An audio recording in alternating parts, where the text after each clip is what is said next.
Okay, so I'm live apparently. Have been for 8 seconds, I just didn't realize it. Chat disconnect, what? Okay, so I have here next to me.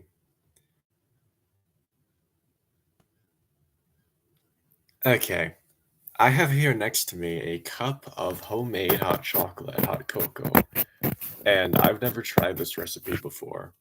So, but I hope it's good.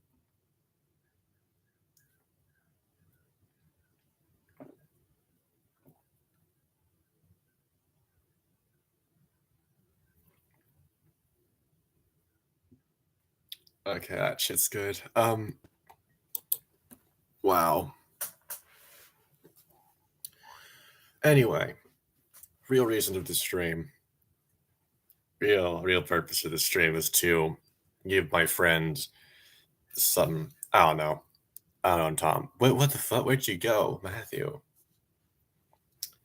Anyway, today I will be reading Maldoror by the Comte de Letrumeau. It's saying you're not, but I can see you're here. Yeah, Letrumeau or Isidore Ducasse. I've read this book like 3 or 4 times now, and every single time I read it, I'm just blown away. I Really astounding that this dude was like in his 20s when he wrote this. Really, really astounding. Obviously, obviously, oh my god. I mean, I don't know. Maybe other people will join, but if they do, holy shit, man. Uh, for those of you who don't know, it's separated in cantos, you can't see that, whatever. But yeah, this is such a good book. May it please heaven that the reader, emboldened and become momentarily as fierce as what he reads, find without loss of bearings a wild and abrupt way across the desolate swamps of these somber, poison-filled pages. That's a hell of a first sentence. I mean, I gotta be honest. For unless he bring to his reading a rigorous logic and mental application, at least tough enough to balance his distrust, the deadly issues of this book will lap up his soul as water does sugar. It would not be good for anyone to read the pages which follow. Only the few may relish this bitter fruit without danger. So, timid soul, before further penetration of such uncharted steps, retrace your steps, do not advance. Hear my words well, retrace your steps, do not advance. Resemble the eyes of a son who respectfully looks away when faced with an august maternal gaze, or rather a horizon chevron of chilly cranes, which in winter with such meditation fly powerfully through the silence, full sail, toward a specific spot on the skyline, whence springs a strange strong wind, sudden herald of the storm. The oldest crane, formed by herself, the spearhead's tip, sees this and shakes her head like a rational person, causing her beak to click, uneasy, as I would be in her place, while her old neck, denuded of feathers and contemporaneous with 3 generations of cranes in peevish waves which give warning of the ever approaching tempest, calmly, after surveying all sides, several times, but with her experienced eyes, cautiously, the leader, for it's she, for it's she who has the privilege of displaying her tail plumage to her less intelligent companions, with the vigilant cry of a doleful sentry, to repel the common enemy, deftly swerves the apex of the geometric figure, perhaps triangle, but impossible to see the third side, traced in space by these curious birds of passage, now port, now starboard, like a clever captain. And maneuvering with wings apparently no bigger than a sparrow's, she takes then, being no booby, another, safer, and more philosophic course. So, denuded of feathers, dude. But, okay, from that first little section, there is so much. Holy fuck. Yeah, I'm definitely seeing a lot to be amazed by.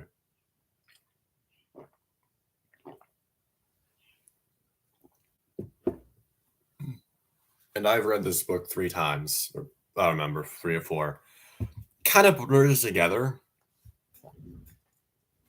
Kind of blurs together.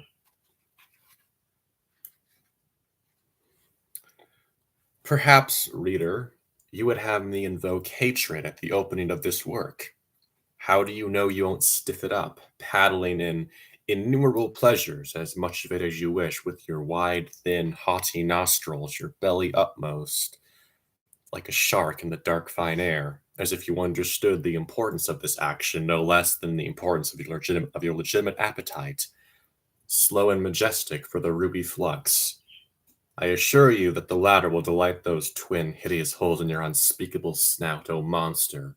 If first you set yourself to inhale 3,000 times the accursed awareness of the eternal, your nostrils, vastly dilated with sublime content, with static ecstasy, will ask nothing better of space, now become embalmed as if in perfumes and incense, for they shall be sated with a perfect happiness, like angels living in the magnificence and peace of the pleasant heavens.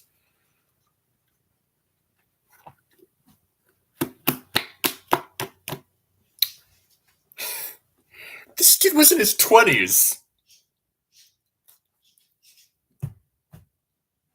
It gets way more impressive for those who don't know. It gets way more impressive. I doubt other people are watching, but holy shit. This fucking book gets so good. Well, I don't know what I'm saying anymore. I don't know what I'm saying. I mean, okay, there's that shirtless streaker again. I mean, I swear, every few months, I just see this dude wearing no shirt run down the road, and then run back, like run around the cul-de-sac and then run out. Like, just, I don't know where he comes from. He just shows up every now and then. I'm like, oh, hello, I missed you or something. I don't know. Bye-bye.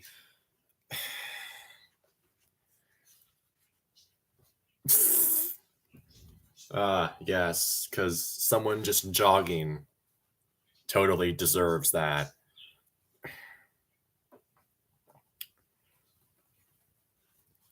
I've read your fucking story, Matt, that's inspired by this, and it's yeah, not really a story, really. It's more like a series of rants. Uh, I shall set down in a few lines how upright Maldoror was during his early years when he lived happy. There, done. He later perceived he was born wicked, strange mischance.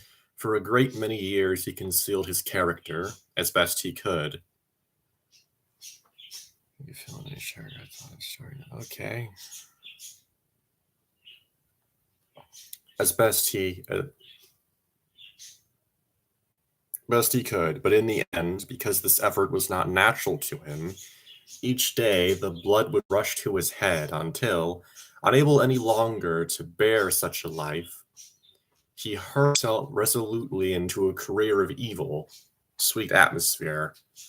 Who could guess whenever he hugged a young child that he was longing to hack off those cheeks with a razor, and would have done so often, had not the idea of justice and her long cortege of punishments restrained him on every occasion. No liar, he confessed the truth, admitting he was cruel. Mankind did not do you hear? He dares repeat it with his quivering quill. A force, then, stronger than the will, curse it. Would a stone want to elude the law of gravity? Impossible. Impossible for evil to form alliance with good, as I was saying above. So yeah, already, Maldoror's evil, pure evil, absolutely disgusting person, and There's a reason I think this is a perfect Halloween read. There is a reason.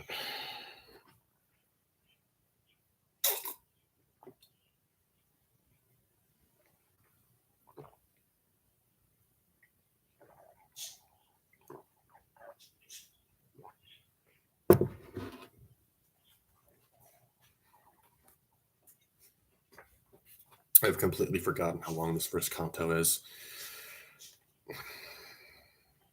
Right, of course.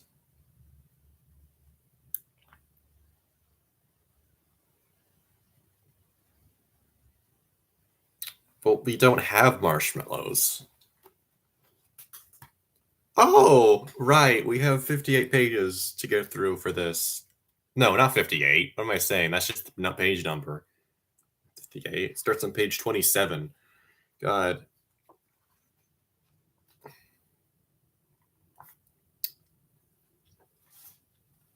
There are some who write seeking the commendation of their fellows by means of noble sentiments with their imagination, which their imaginations invent or they possibly may possess. But I set my genius to portray the pleasures of cruelty. That is that sentence. It's literally on the back. I mean, literally on the back of my copy at the top. For a reason. I like that sentence a lot. These are no fickle artificial delights. They began with man, and with him they will die. Cannot genius be cruelty's ally in the secret resolutions of Providence? Or if cruel, one can't possess genius. My words will provide the proof. I set my genius to portray the pleasures of cruelty. It's on the back, dude. You can. It's reversed for me for some reason. I mean,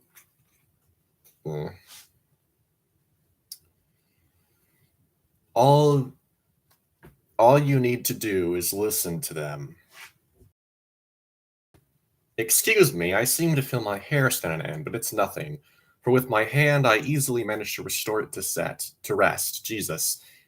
He who sings here does not claim any novelty in his cavatinas. What now? What now?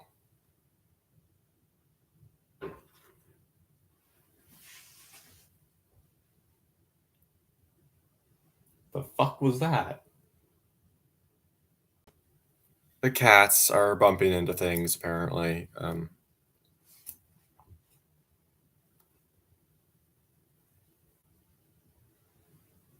I don't care if you're being hubristic, honestly. I mean, your writing inspires me on basically a daily basis. So, where was I? Right. On the contrary, he congratulates himself that the elevated and evil thoughts of his hero are in every man. Sometimes I'm a bit confused. I don't know why, but there's certain parts in here where I think that Decas is talking, but then Maldoror starts talking, and I'm like, are they the same?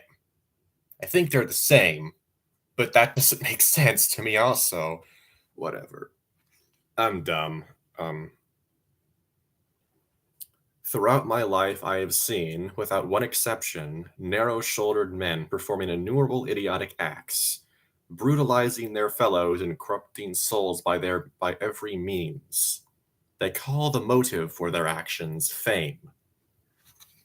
Seeing these exhibitions, I've longed to laugh with the rest, but that strange imitation was impossible. Taking a penknife with a sharp-edged blade, I slit the flesh at the points, jointing the lips. For an instant, I believe my aim was achieved. I saw in a mirror the mouth ruined at my own will. An error. Besides, the blood gushing freely from the two wounds prevented any distinguishing whether this really was the grin of others. But after some moments of comparison, I saw quite clearly that my smile did not resemble that of humans. The fact is, I was not laughing.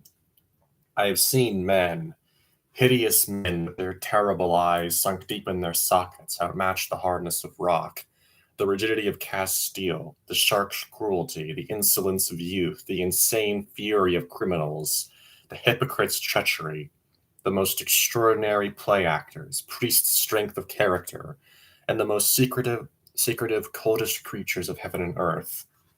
I have seen moralists weary of laying bare their hearts, and bringing down on themselves the implacable wrath from on high.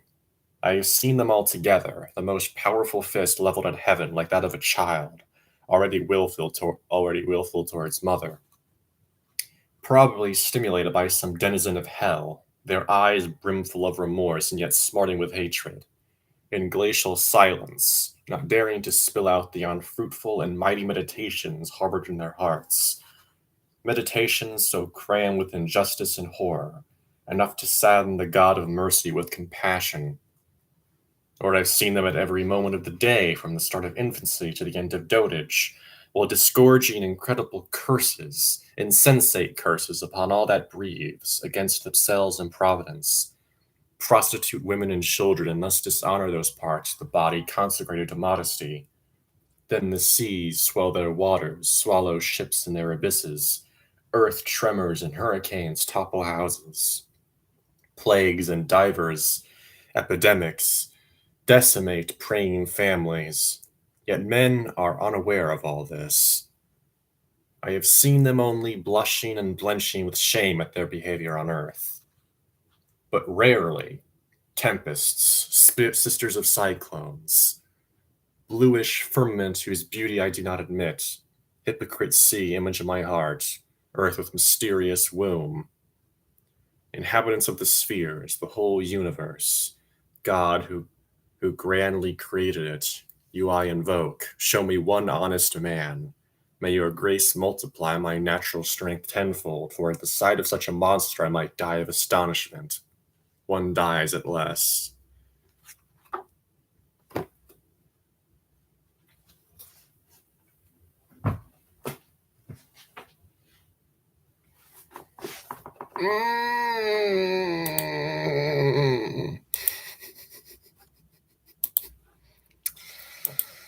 God, I love it. I fucking love it so much. Holy shit.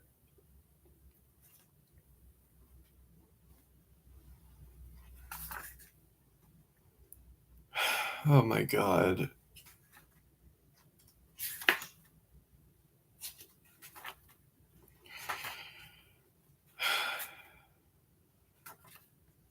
Matthew, what do you mean you must focus on Lacan? Good grief. Ah, yes, of course, a Lacan. Why not? Jesus.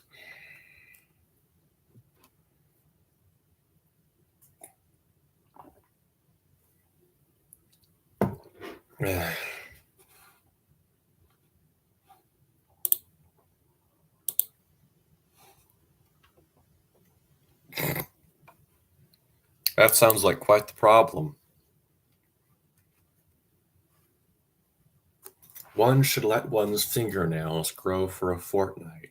Oh, how sweet to snatch brutally from his bed a boy who has as yet nothing upon his upper lip, and with eyes opened wide to feign to stroke his forehead softly, brushing back his beautiful locks.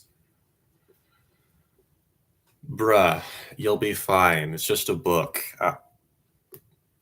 It's just a book, okay. I need to fucking slap myself for that. Fucking Christ, that was a terrible sentence. Fucking. Ugh. Brushing back his beautiful locks. And all of a sudden, just when he least expects it, to sink your long nails into his tender breast, but not so that he dies. For if he died, you would miss the sight of his subsequent sufferings. Then you would drink his blood, sucking the wounds, and during this time, which lasts an eternity, the child weeps. Nothing is as good as his blood, still warm and extracted in the manner mentioned, except it be his tears, bitter as salt. Man, have you never tasted your blood when you've inadvertently cut a finger? Good, isn't it, for it has no taste.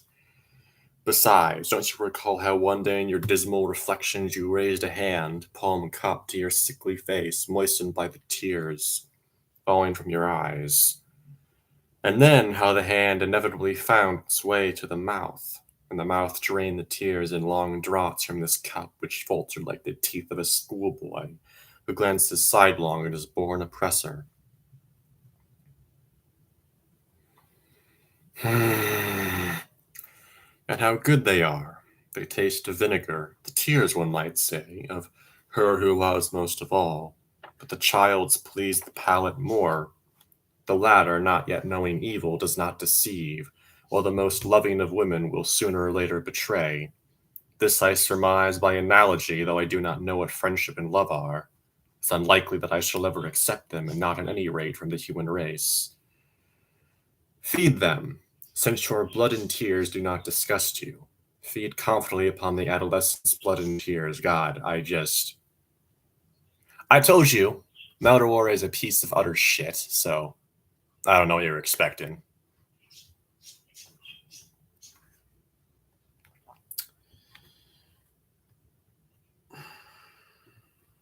Blindfold his eyes while you rip his quivering flesh, and having listened for long hours to his sublime screams akin to the piercing death rattles forced from the throats of the mortally injured in battle, rush off like an avalanche, run back from the next door room and pretend to be coming to his aid. You'll untie his hands with their swollen nerves and veins, restore sight to his distraught eyes, as you resume sucking his tears, his blood. Then how real repentance is. Oh, someone has joined and someone has liked. I don't know what that means, but cool, I guess. Unless it's lying to me, because it could be lying to me again.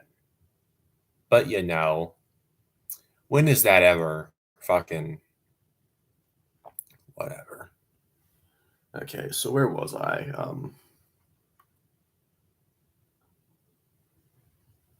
The divine spark within us, which so rarely appears, manifests itself too late. How the heart overflows at being able to console the innocent whom one has harmed. Child, you who have just suffered cruel pains, who could have perpetrated such a crime I do not know how to name. Unfortunate youth, how you must suffer, and even if your mother knew this, she would be no nearer death, so abhorrent to the guilty than I am now. Alas, what is good and what is evil? Are they both one single thing with which we furiously attest our impotence and passion to attain the infinite by even the maddest means? Or are they two different things? Yes, they had sooner be one and the same, for if it's not, what will become of me on Judgment Day? Forgive me, child, he who confronts your noble and holy countenance. He it is who broke your bones and tore the flesh that hangs from various parts of your body. Was it my sick mind's delirium? Was it a hidden instinct distinct from reason, like that of an eagle tearing at its prey, that drove me to commit this crime? And yet I suffered as much as my victim. Forgive me, child. I want us, only once freed from this fleeting life, to be entwined throughout eternity, to form one being only, my mouth gummed to yours. Even in this way, my punishment will not be complete, for you will rend me incessantly with both teeth and nails. I shall deck my body with scented garlands for its expiatory holocaust, and together we shall suffer, you through tearing me, I through being torn, my mouth gummed to yours. O blonde, soft-eyed child, will you now do what I counsel you? I want you to do it despite yourself, and you will gladden my conscience. This said, you will simultaneously wrong a human being and have that same human being love you. The greatest happiness one can conceive. Later, you could place him in hospital since the cripple couldn't earn a living. They'll call you a good man. Laurel wreaths and gold medals shall hide your bare feet and be strewn over the great tomb with its ancient slab. O you whose name I do not wish to inscribe upon this page, consecrated to the sanctity of crime. I know your forgiveness was as immense as the universe, but I exist still. Fucking Christ, man. God damn. This shit is fucking great. Love this book so much. Holy shit. Oh boy. How are we only 25 minutes in? Jesus.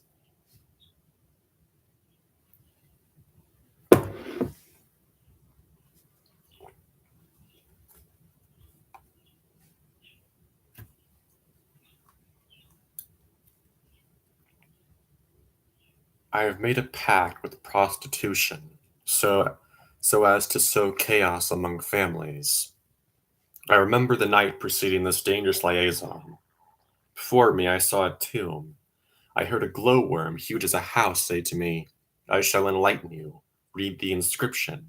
This supreme command comes not from me.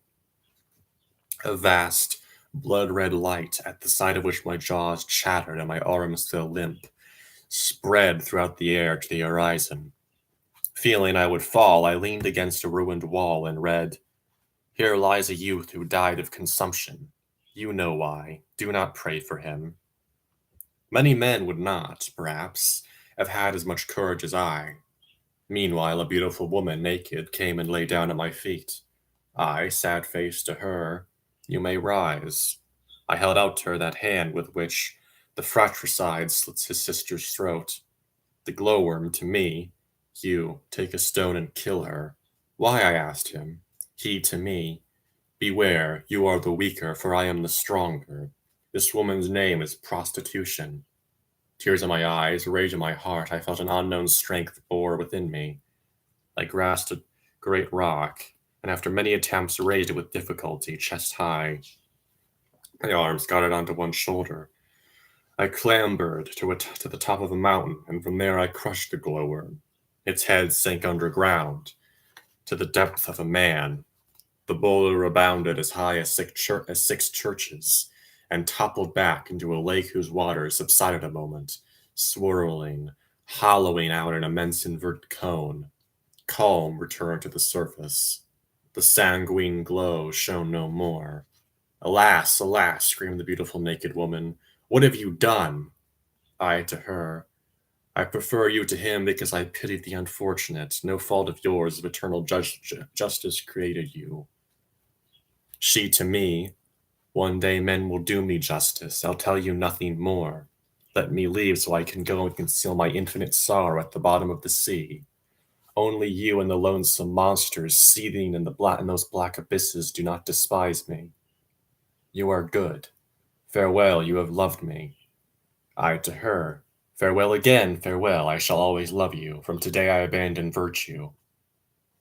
That is why, O earth people, when you hear the winter wind howl on the sea, and near its shores, or over great towns which have long worn mourning for me, or across polar regions, you must say, It is not the spirit of God passing, only the piercing sigh of prostitution united with the heavy groans of the Mont of Eden.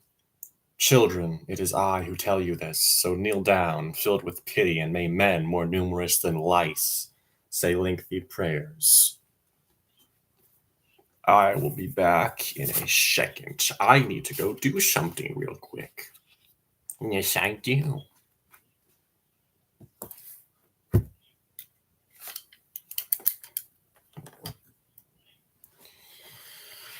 Oh, Jesus.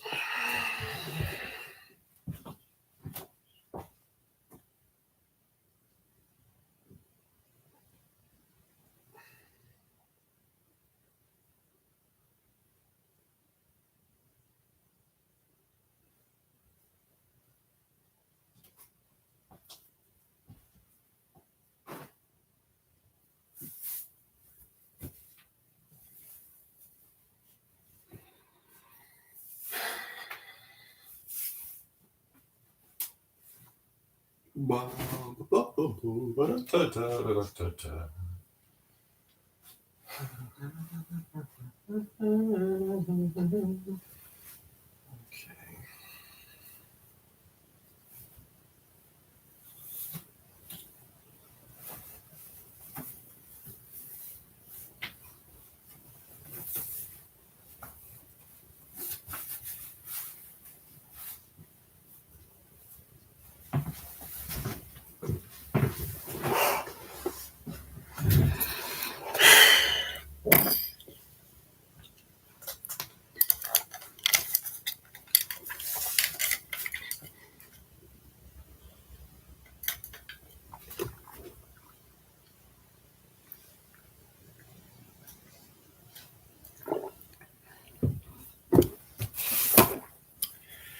All right.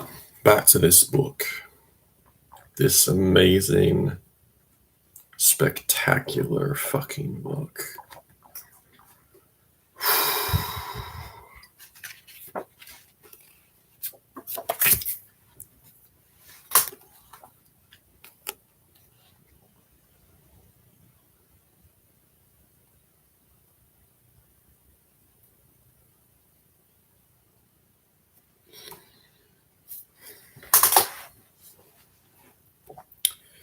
By moonlight near the sea, in isolated country places one sees, when sunk in bitter reflection, all things assume yellowish shapes, imprecise and fantastic. Trees' shadows, now swift, now slow, race, chase, return to diverse forms, flattening themselves and sticking close to the ground. In days gone by, born on the wings of youth, this made me dream. Seems strange to me. Now I'm used to it. The wind groaned its languorous tone through the leaves, and the owl intones his deep lament, which makes the hair of those who hear stand on end. Then dogs, driven wild, snap their chains and escape from far-off farms. They run hither and thither through the countryside in the throes of madness. Suddenly they stop, stare in every direction with a fierce unease, their eyes ablaze.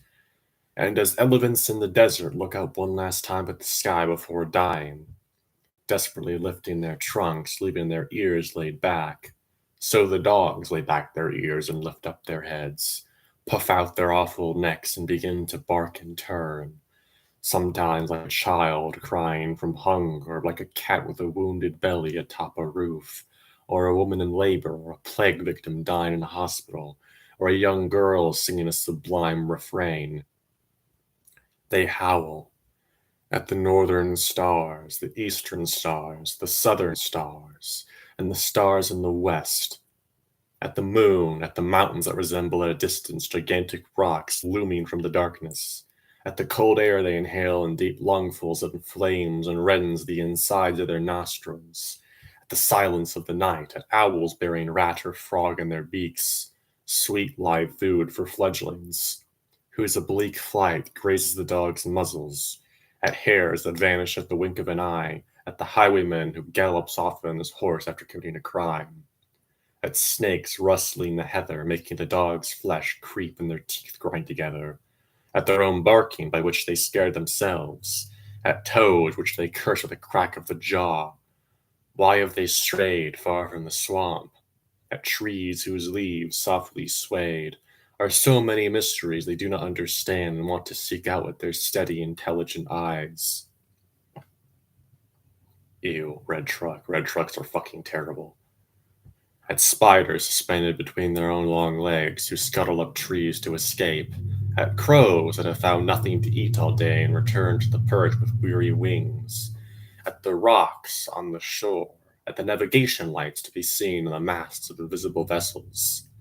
At the dull sound of the waves, at the great fish which while swimming show their black backs and swim into the depths, and at man who makes them slaves. After which they resume their racing across the countryside, bounding with bleeding paws over ditches, paths, fields, and grasses and steep rocks. One would think them rabid, seeking some vast pond in which to slake their thirst. Their continuing howls terrify nature. Beware the tardy traveler. The frequenters of cemeteries will hurl themselves upon him, ripping and devouring him with bloody, dripping jaws. The dog's teeth are not carious. Wild animals, not daring, draw near to partake of this flesh, of this feast of flesh, flee from sight, quaking. After several hours, the dogs, worn out, rushing to and fro, half dead, tongues lolling from their mouths, spring at each other, not knowing what they do, and with the incredible rapidity rip themselves into 1,000 shreds. They do not act thus out of cruelty. One day my mother, glassy-eyed, said to me, "Whenever you are in bed and hear the dogs howling in the fields, hide under the bedclothes, don't deride what they do. They thirst insatiably for the infinite, like you, me, and the rest of us humans with our long, pale faces.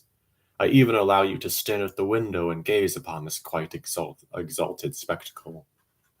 Since that time, I have respected the dead woman's wish. Like the dogs, I too feel the longing for the infinite. I cannot satisfy this need. I am son of men and women, so they tell me. That astounds me. I thought myself more. Moreover, what does it matter whence I come? If it had been up to me, I'd far rather been the son of a female shark, whose hunger is the friend of tempests, and of the tiger, whose cruelty is well known. I would not be so wicked. You who look on me, keep your distance, for my breath exhales poisoned air.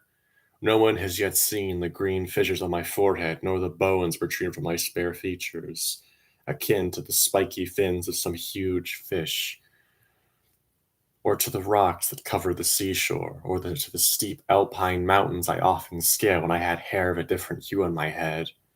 And while through thundery nights I rove about the dwellings of men, fiery-eyed hair, whipped by storm winds, alone, like a stone in the middle of the road, I cover my branded face with a scrap of velvet black as the soot that clogs chimney flues. No eyes must witness the ugliness which the Supreme Being, with a smile of mighty spite, has set upon me. Each morning when the sun rises for others, spreading joy and wholesome warmth throughout all nature, none of my features stirs as I stare fixedly at space, full of shadows. I am crouched near the back of my beloved cave, in, in despair as intoxicant as wine. Who is there? Is Matthew back? Is he back finally? I wonder. Another like, though. It's interesting. Um, with my strong hands tear my breast to tatters. Yet I do not feel rage-stricken, nor do I feel that I alone suffer. But I do feel I am breathing. As a condemned man soon to mount the scaffold flexes his muscles, reflecting on their fate, so upright upon my straw pallet, my eyes shut. I turn my neck slowly, right to left, left to right, for whole hours on end. I do not fall stone dead. From time to time, when my neck can no longer continue to turn in one direction, and stops so as to resume its turning the opposite way, I glance suddenly at the horizon. Through the few chinks left in the thick brushwood that covers the cave's entrance, I see nothing. Nothing except for the fields and a whirling dance with the trees and the long trails of birds traversing the air. That disturbs my blood and brain. So who deals these blows on my head with an iron bar, like a hammer hitting an anvil? Fucking goddamn it, it's so good. It's so fucking good.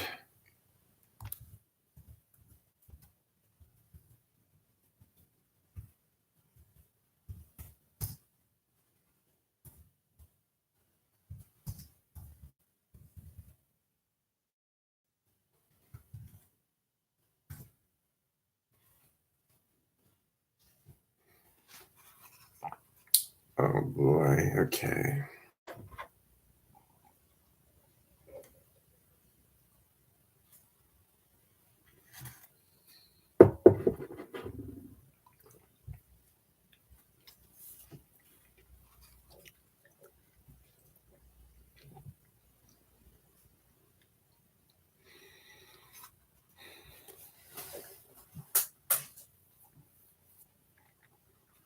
I propose, without my being upset, to declaim in loud tones the cold and sober stanza you are about to hear. Pay heed to what it contains, and beware of the painful impact it will not fail to leave like a blight on your disordered imaginations. Do not believe I am on the verge of death, for I am not yet a skeleton, and old age cleaves not to my brow. Let us consequently wave aside any idea of comparison with the swan at the moment its life flies off, and before you behold merely a monster whose face I am glad you cannot see, but the face is less horrible than the soul.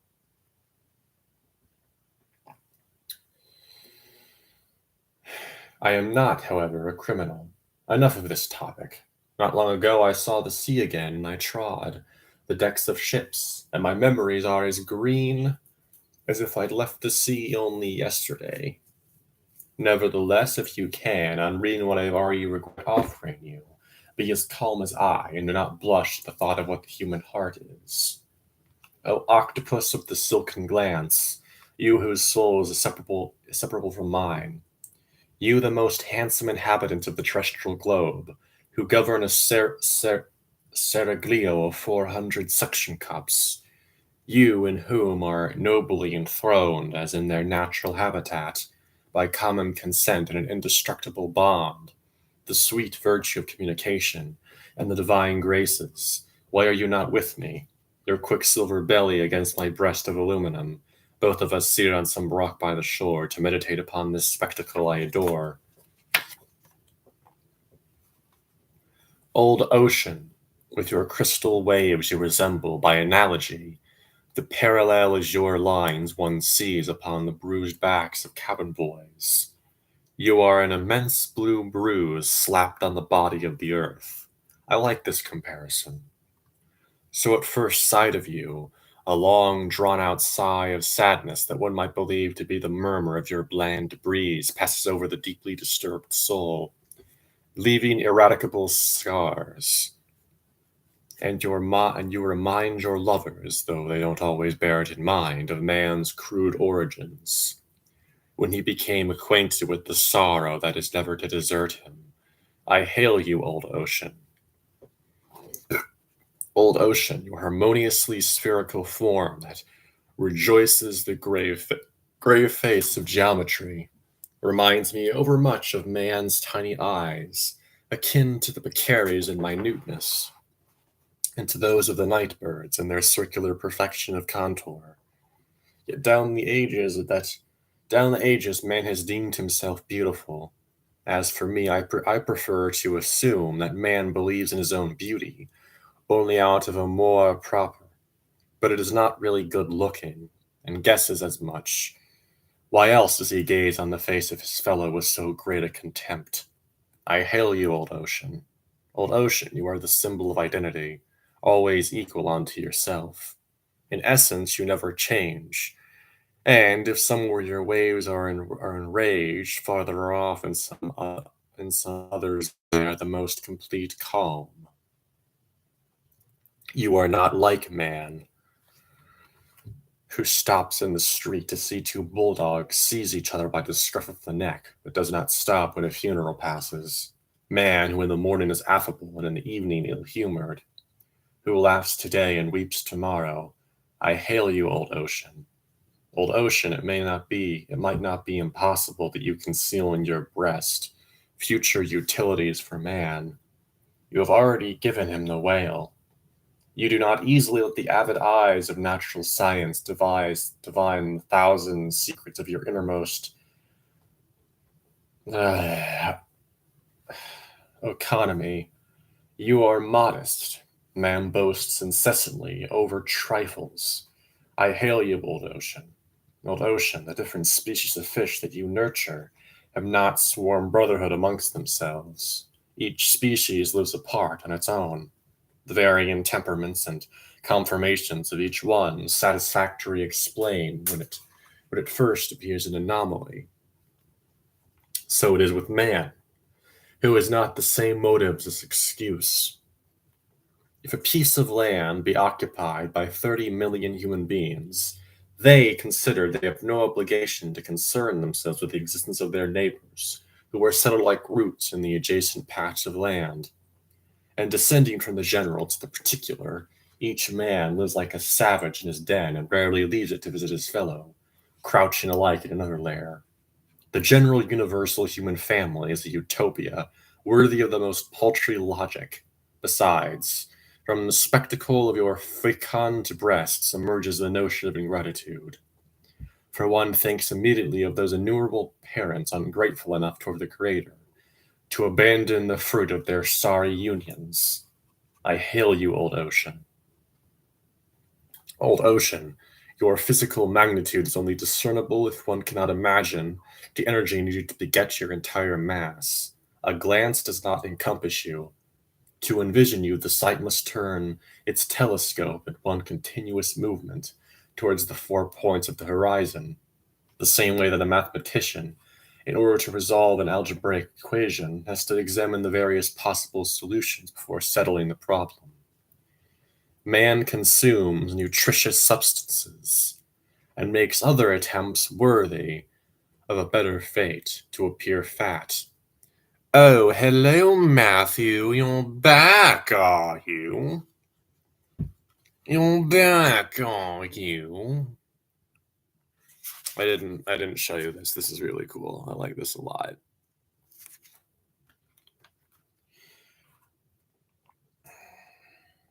Let this adorable frog puff itself up as much as it pleases. Be calm. It will never equal you in volume. At least I suppose not. I hail you, old ocean.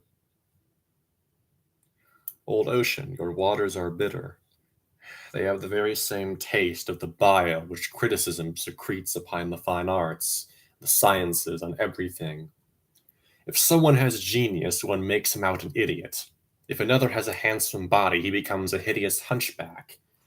Man must certainly feel his imperfections strongly indeed. 3/4 of them, moreover, are his own fault. To criticize them thus, I hail you, old ocean. Old ocean, men, despite the excellence of their methods and their being aided by scientific means of investigation, have not yet managed to measure your dizzying, unfathomed depths. You have some that the longest, heaviest plummets have recognized to be inaccessible.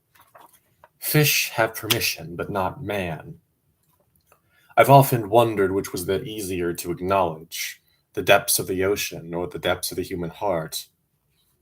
Often, standing aboard ship, my hand to my brow, while the moon balanced askew between the masts, I've astonished myself, disregarding all save the goal I pursued, striving to solve this difficult problem. Yes, which is the deeper, the more impenetrable of the two, the ocean or the human heart? If 30 years' experience of life can tilt the scale toward one or the other of these solutions, I may be permitted to state that, despite the depth of the ocean, it cannot, within the context of such a comparison, match the depth of the human heart. I have had dealings with men who were virtuous. They would die at 60, and everyone never failed to exclaim, "They did good on her." That's to say, they were charitable. That's all, not difficult. Anyone could do as much. Who can understand why two lovers who idolized one another the night before, because of one word misinterpreted, split up, eastward one, west the other, goaded by hate, revenge, love, and remorse, and never see each other again, both cloaked in lonely pride? This is a miracle renewed every day, and is none the less miraculous for that. Who can understand why we relish not only the general misfortunes of our fellow men, but also the particular ones of our dearest friends, who while at the same time grieve by them? One indisputable example to conclude the series. Man hypocritically says yes and thinks no. This is why the wild boars of humanity trust each other so much and are not egoists. Psychology still has a great deal of progress to make. I hail you, old ocean. Old ocean, you are so powerful that men have learned this to their own cost. Well, may they employ all the resources of their genius, incapable of ruling you. They have found their master. I say they have found something stronger than themselves. This something has a name. The name is this, the ocean. The fear you inspire in them is such that they respect you. In spite of that, you make their heaviest machines waltz with grace, elegance, and ease. You make them leap gymnastically into the sky and dive marvelously down into the depths of your domain. A circus tumbler would be jealous. Happy are they whom you do not ultimately envelop in your foaming folds, so they can enter your aqueous entrails, railwayless, and see how the fish fare, and above all how they themselves do. Man says, I am more intelligent than the ocean. It's possible, even quite true. but the ocean is more formidable to him than he to the ocean. No proof of this is necessary. That observable patriarch, contemporary of the first epochs of our suspended globe, smiles with pity when present at the naval encounters of nations. Here are 100 leviathans sprung from human hands. The officer's bombastic orders, the shrieks of the wounded, the cannon blasts, all noise purposely made to annihilate a few seconds. The dramatic appears to be over, and the ocean has drawn everything into its belly, a formidable maw. It must be vast towards the bottom, in the direction of the unknown. Finally, to crown the foolish farce, which is not even interesting, one sees right there in the air some tired, straggling stork that, without its wingspan faltering, cries, "Look, that's not funny. There were black spots below. I shut my eyes and they'd gone. I hail you, old ocean." Old ocean, great celibate, when you survey the solemn solitude of your stolid kingdoms, you rightly pride yourselves on your innate magnificence, and on the true eulogies that I hasten to attribute to you. Voluptuously swayed by the soft efflua of your majestic deliberation, the grandest among those characteristics which the sovereign power has conferred upon you, in the midst of a somber mystery with the calm sense of your eternal strength, you unfurl all along your sublime surface your incomparable waves. Parallel they follow each other, separated by short intervals, hardly as one abated than another goes, growing to meet it. They are accompanied by the melancholy sound of foam dissolving, to warn us that all is foam. Thus humans, those living waves, die in dreary way, no one after the other, but leave no frothy noise. The bird of passage rests confidently on the waves, lets itself be borne by their motion, full of proud grace, until its wing bones have regained customary vigor to continue the aerial pilgrimage. I wish that human majesty were but the embodiment of the reflection of your own. I ask much, and this sincere wish casts glory on you. Your moral magnitude, image of the infinite, is vast as the philosopher's meditation, woman's love, the heavenly beauty of a bird, or the musings of the poet. You are more beautiful than the night. Answer me, ocean, do you want to be my brother? Stir yourself impetuously, more, still more, if you want me to compare you to the vengeance of God. Extend your livid claws, tearing out a pathway in your breast. That's it. Unroll your frightful breakers, hideous ocean, understood by me alone, before whom, at whose knees I fall prostrate.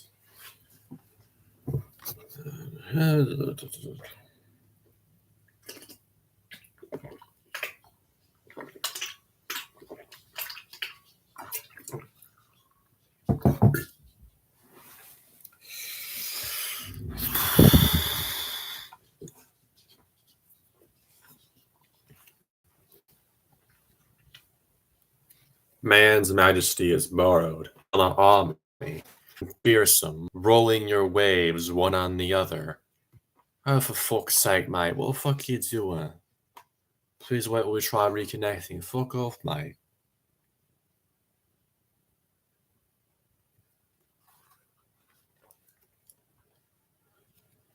Surrounded by torturous, mesmeric, and savage, rolling your waves one on the other, conscious of what you are, while you force from the depths of your bosom, as if overwhelmed by an intense remorse I cannot fathom. This perpetual muffled booming which men so much dread even when they contemplate you in safety, trembling on the shore. Then I say that I do not possess the notable right of declaring myself your equal.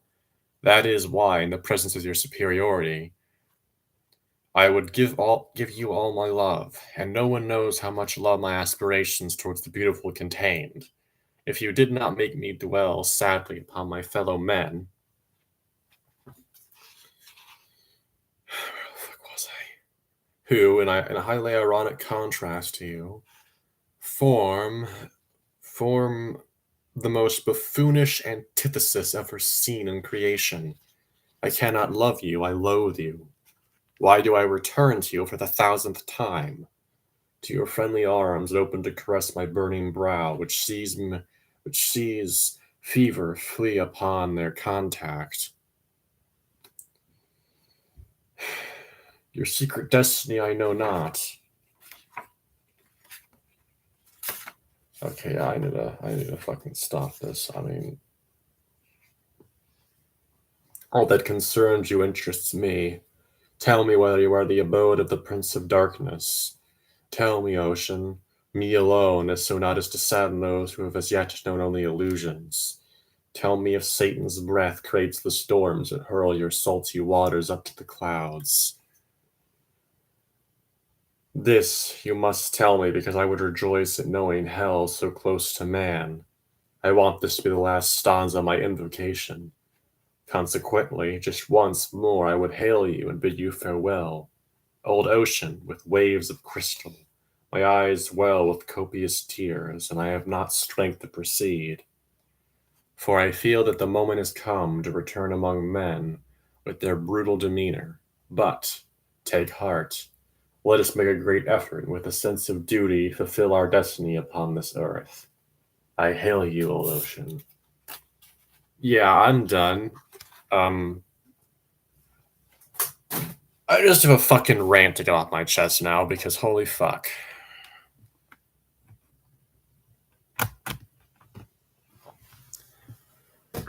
Our current modern society seems to fucking hate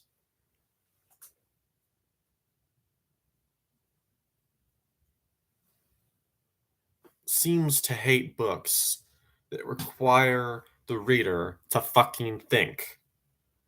In fact, our society seems to hate thinking at all.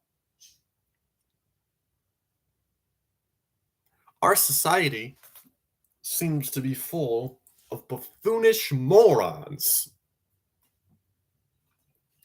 who can't sit down with their own thoughts for more than a fucking minute before they decide, no, I don't want to do this. This is boring. Fuck off, you fucking idiots. I will never understand these fucking morons that look at the fucking abundance of great literature that our ancestors left for us and just go, you know what? Fuck that shit. I'm going to read YA novels, or I'm going to watch garbage, or I'm going to not read at all. Fuck you. You disrespectful fucking cunts. All you are is a bunch of idiots who can't seem to get off your asses and actually think for once in your goddamn lives. Fucking hate postmodernism so goddamn much.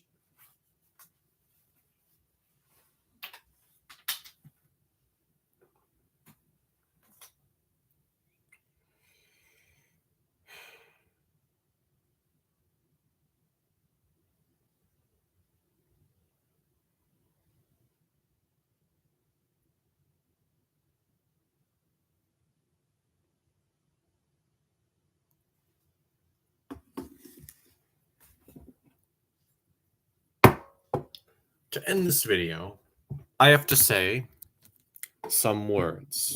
The stream I'm in. Fuck modern society, fuck postmodernism, and fuck the idiots who say that reading is boring. End of story. Goodbye, the end.